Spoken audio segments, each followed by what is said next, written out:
Hindi.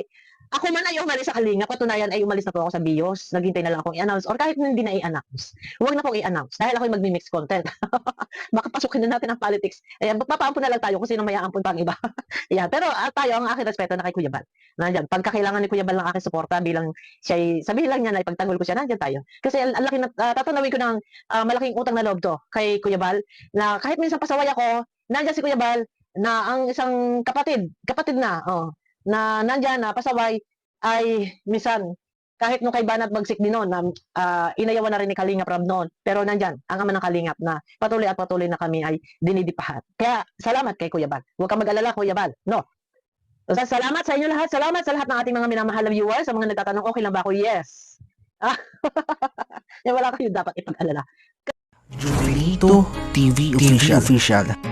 Inyo, what's up mga kabagis and kalingap? This is Jubilito TV Official at ito na naman po ang isang edisyon ng ating reaction video.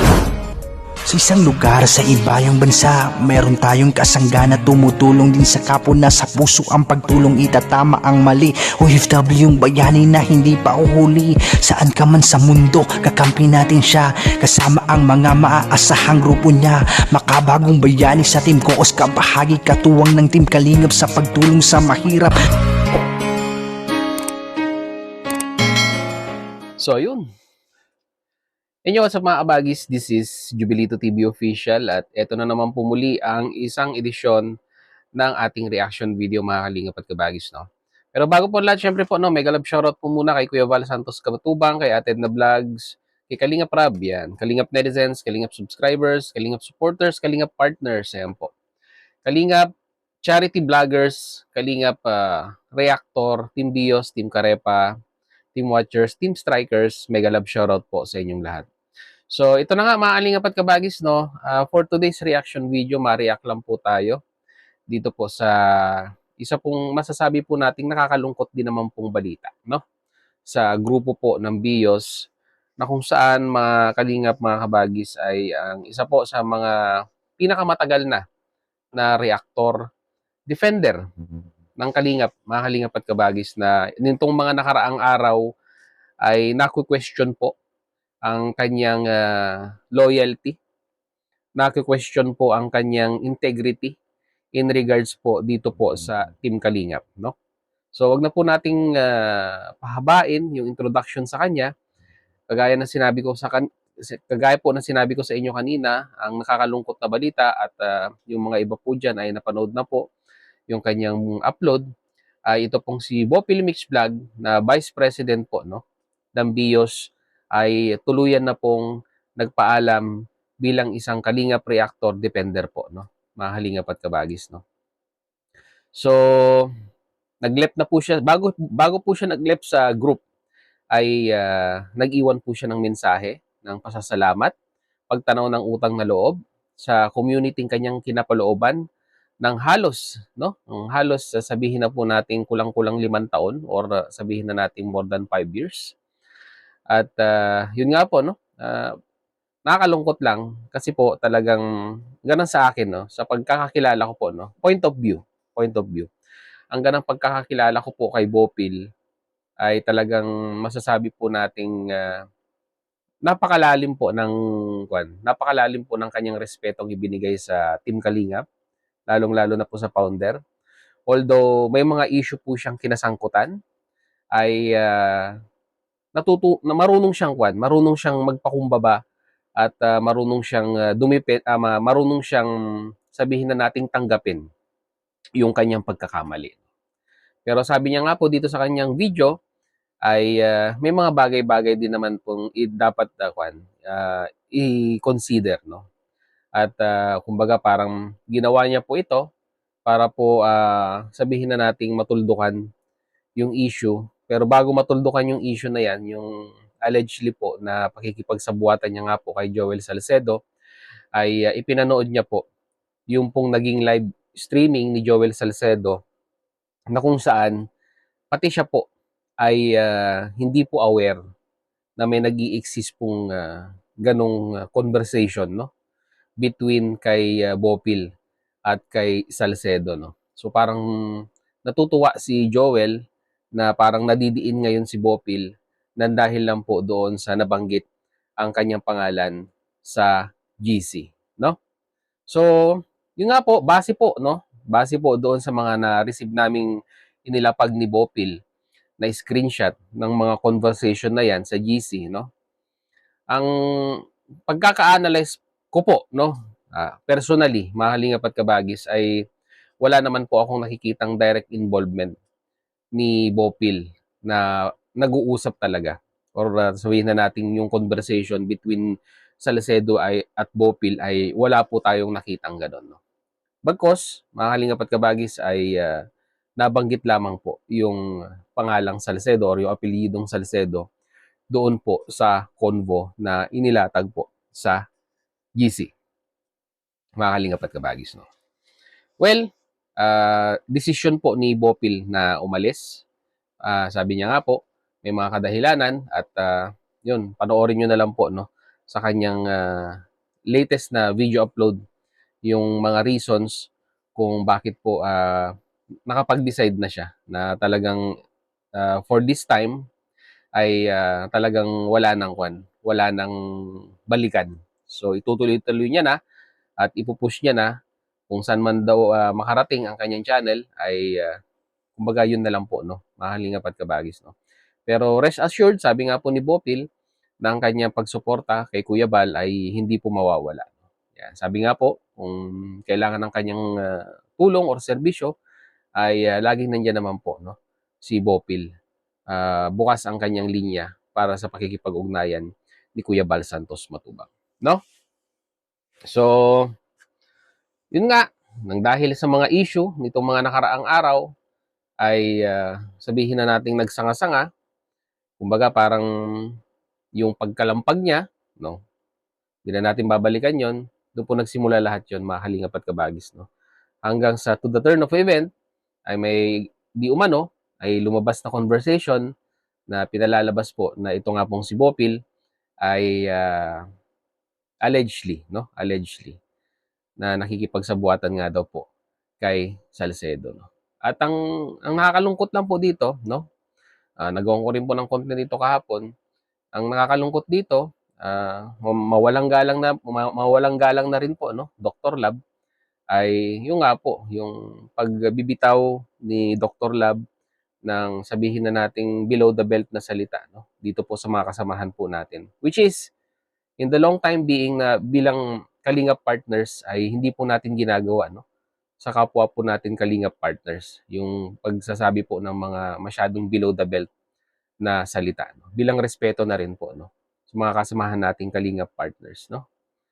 Siguro kung yung founder ang magbitaw ng mga ganung salita, may intindihan mo, no. Pero 'di ba?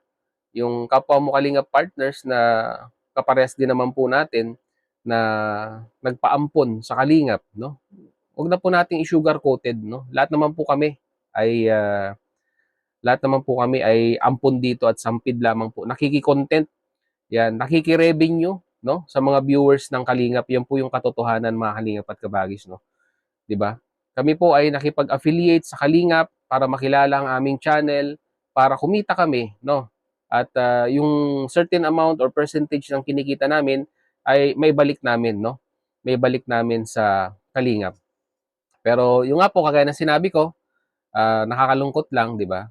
Manggagaling sa kapwa natin Kalingap partners na bibitawan po tayo ng below the belt na salita. Although sabihin man nating opinion niya yan or sabihin na nating point of view niya yan, pero hanggang sa akin po ay masyado naman po, no? Masyadong lampas-lampas na yung ganun pong pagsasabi ng below the belt na salita, no? So, ayun na nga, siguro may mga nagdidiwang na ngayon, marami na po ang natuwa dahil ito nga po officially ay si Bopil po ay nagpaalam na sa community po ng Kalingap. At syempre, sa followers din naman ni Bopil ay marami din po ang nalulungkot, no.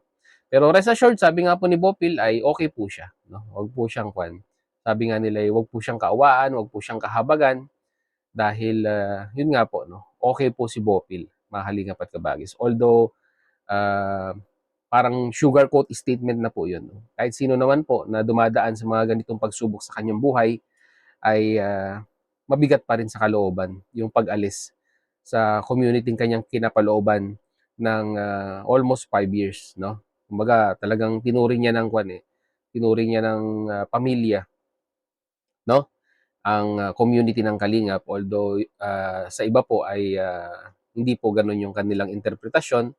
Pero ito, point of view for Jubilito TV Official, opinion ko lamang po ito na yung loyalty ni Bopil, no, sa Kalingap ay unrated po, no? Unrated dahil talagang masasabi po nating lubos-lubos ang kanyang pagsuporta, no, sa community po ng Kalingap. Kaso nga lang po, syempre, in the turn of event na hindi po natin expected na nangyari, ay yun nga po, no, parang ang dating defender ngayon po ay nagiging inaakusahan na po, mga Kalingap at Kabagis, ng mga bagay-bagay na sa tingin po natin ay dapat po ay pinag-aralan muna, inimbestigahan bago po nag-conclude, no, mga Kalingap at Kabagis. So, hindi naman po natin masisisi si Ate Edna dito dahil yung pong information na na-receive niya ay hindi po natin alam kung ganun ba talaga ka-validate yung information, mga Kalingap at Kabagis, no? So kung sino man yung nag-send, yung credibility nung nag-send ay hindi naman po rin natin masabi kung ganun din po, mga Kalingap at Kabagis, na masasabi po natin na yung nga po yung tinatawag nilang reliable source, mga Kalingap at Kabagis, no? So yun lang po. So good luck, Bopil, sa bagong tatahakin mong landas, no? Naway ganang sa akin lang, no? Naway maging successful ka pa rin, no? Sa alam ko madiskarte ka naman eh.